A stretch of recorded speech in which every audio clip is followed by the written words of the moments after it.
ये भी आ रहा है ना? हम्म। ठीक है, वेरी गुड। कल मैंने एक और लिखा है।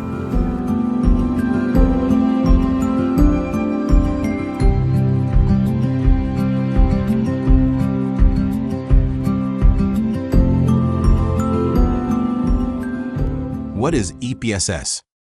EPSS is the minimum distance between the anterior mitral valve leaflet E point and the interventricular septum during early diastole.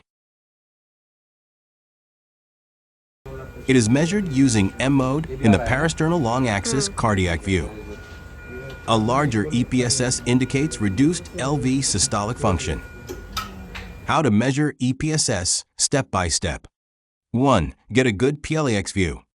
Patient supine or slight left lateral. Place probe in third to fourth left intercostal space, indicator pointing toward right shoulder. Optimize image. LV-MV, LVOT, aortic valve, septum. 2. Place M-mode cursor. Align cursor through the tips of the anterior mitral valve leaflet and interventricular septum. Ensure cursor is vertical and intersects the MV leaflet maximally. 3. Freeze the M-mode tracing. You will see mitral valve anterior leaflet moving up and down. Highest peak in early diastole, that is E wave or E point. Smaller peak after it is A wave. 4. Measure EPSS.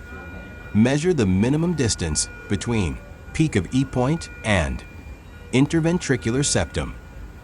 EPSS of less than 5 mm indicates normal LV function. 5 to 7 indicates mildly reduced LV function.